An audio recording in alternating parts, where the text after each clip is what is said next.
就是那个喝奶喝到3岁半的。国庆这个喝奶大王的梗是过不去了呗？本大王都已经戒奶1年多了，你们怎么这么爱翻旧账？国庆现在只要听到有游客提他吃奶的事儿，立刻就掀桌子翻脸。毕竟孩子现在长大了，又被评为了长隆的村花，还是要面子的。但尽管这样，江湖上还是依然到处都是喝奶大王的传说。不仅是国庆吃奶吃到3岁半，还有他戒奶时哭了5天5夜的光荣事迹。当时长隆还给国庆摆了戒奶宴，用胡萝卜赫然摆出了戒奶光荣4个大字，而国庆可能也是识字的，过去就先吃了奶字。据说国庆戒奶的前几天，他整天边哭边吃，化伤心为食欲。戒奶成功后还胖了3斤。除了网友，奶爸奶妈也没打算放过国庆，在他4岁生日时，给他用胡萝卜和竹笋做了一个奶瓶，把国庆气得直接就掀翻了，还害羞地躲在了王八壳里。在国庆戒奶的1周年，奶爸奶妈不仅给国庆准备了2颗糖果，还给国庆准备了一个大大的奶瓶。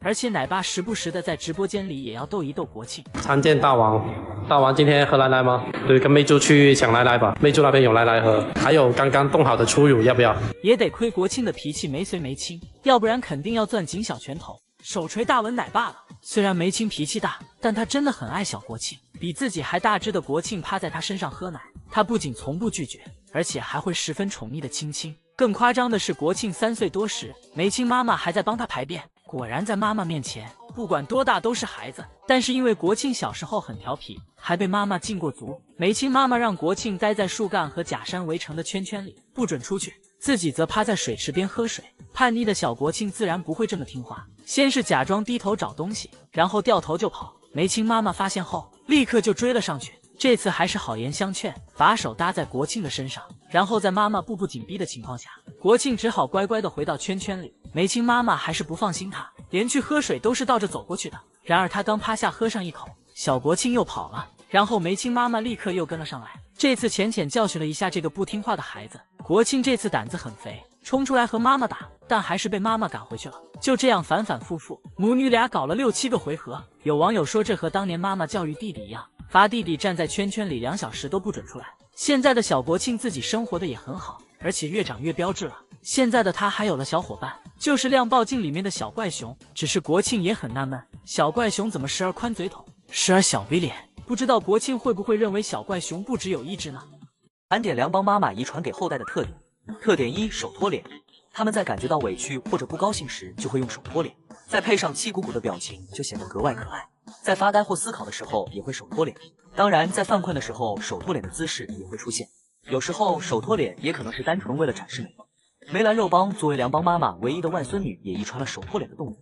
姨姨们的心头肉特别会配合粉丝们拍照，肉肉对着镜头先是面带微笑，双手托脸，感觉粉丝姨姨们拍的差不多了，就换成单手托脸，而且动作从容优雅，还时不时冲着镜头抛媚眼。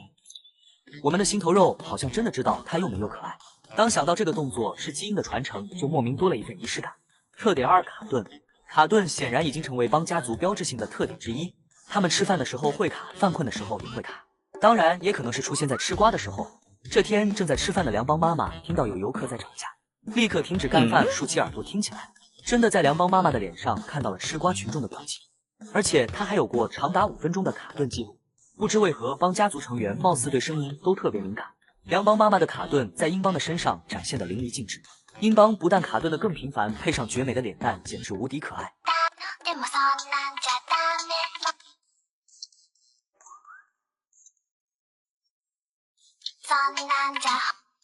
也有网友说，小英卡顿是为了配合粉丝拍照，因为他也知道拍照的时候如果乱动照片会糊掉。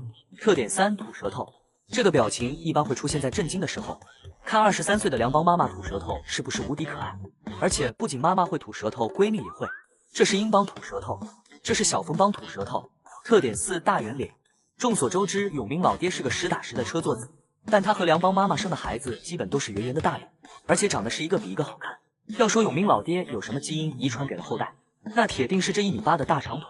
摆烂小熊杰邦坐下来的时候看起来特别吓人扮的，他坐下来时甚至可以看到膝盖。小峰帮也是妥妥的大长腿，看着挺拔的身姿，不送孩子去学芭蕾都可惜了。未见其熊，先见其盆。大熊猫党生对不锈钢盆的喜爱程度，丝毫不亚于胖大海对胖大鱼的迷恋。虽然我们党生的名字听起来有些难里难气，但却是个名副其实的女孩子。不仅如此，还熊小辈分大。如今3岁的党生其实是比自己还大1岁的秦韵的亲小姨，因为妈妈叫娄生，哥哥叫强生，而他又出生于建党节前没几天，于是他也就顺理成章的得了党生这个名字。党生特别喜欢他的铁饭碗，睡觉的时候要抱着，滑草的时候要叼着，就算是上树玩耍的时候也要带上他的铁饭碗，不小心玩掉了还会自己生炕气。每天喝完盆盆奶，他还会踢一踢他的不锈钢盆当做消食运动。虽然我们党生每天都吃素，盆盆奶里也没加海参，但他踢的这2脚简直可以完爆整个中国足坛。虽然党生是有些运动天赋在身上的，但像滑草这样的技术活也是学了很久。刚开始不管他怎么用力，都还是停留在原地，无奈只能尴尬到抠脚。最后在他不断努力下，终于掌握了滑草绝技。但这闺女滑草的 ending 动作总是奇奇怪怪，要么是一个抱头倒栽葱，要么就是撞得屁股开花，感觉自带搞笑气质的党生其实就是个倒霉蛋。爬木架时一个手滑就摔了个4脚朝天，在雪中悠闲漫步的党生一个没踩稳就来了个脸煞，结果没走2步他又摔了一跤，接连摔了2次的党生心想今天肯定是不宜出行，赶紧回家。谁竟想跑到门口，党生又摔了一跤，短短几秒钟就像看完1整集的倒霉熊。党生仗着年龄小不怕宫寒，和胖爷一样酷爱玩冰。这天党生蹑手蹑脚地踩在白雪覆盖的冰面上，即便冰面已经发出咯吱咯吱的声响，但这个犟丫头还是硬着头皮想往前走，结果可想而知，他又来了个脸上。爬起来的党生怎么都不相信刚才发生的一切，自己明明身轻如燕，冰面怎么会撑不住呢？心想肯定是这边冰有问题，于是又换了个方向走去，结果这次整只熊都掉进去了，吓得党生连忙爬上岸。虽然党生是自带了些倒霉气质，但上班绝对是勤勤恳恳。这天本已经打算关门收工的党师傅，突然想起来外面的小树还没修剪，于是党师傅立即打开门返回工作岗位。虽然党师傅还不满3岁，修树本领已经相当老练，只见党师傅咔咔几下小树枝就蹭蹭往下掉，仅仅几分钟就成果满满。咱就说但凡他哥强生能像党生这么勤快，也不至于在小新回秦岭生娃的日子里被几只猴子抢食欺负吧。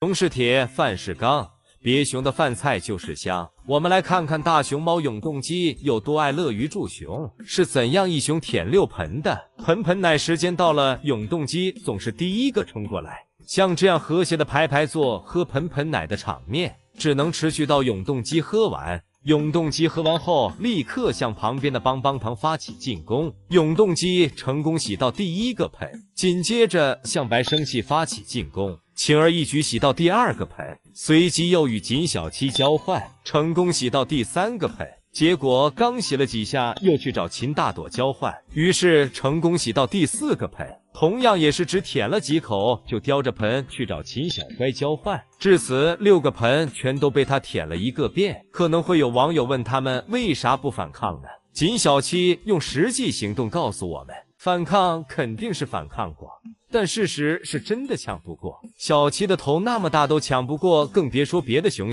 了。6小之中最乖最佛系的就属秦小乖了。自己的盆盆奶被永动机那个土匪头子抢了去，而他也不会去抢别熊的，但为了假装很合群，他便开启50-50舔盆表演。6小之中最搞笑的是举盆童子帮帮糖，他喝盆盆奶时总爱左顾右盼的，不仅会把盆盆奶洒一地，还是6小之中喝得最慢的那个。于是永动机会贴心的帮他清理掉洒地上的，然后再帮他洗碗。于是他便每次喝完就把盆盆举高高，想用这种方式达到护盆的效果，但每次的结果也都是护了个寂寞。他先是把盆盆举到侧边，结果被偷喝了一口，然后又把盆抱在胸前，又被白白一头扎进去，喝的渣也不剩。但帮帮糖也是有底线的，那就是你可以舔我的盆，但绝不能抢走。永动机的盆更是要焊在手上，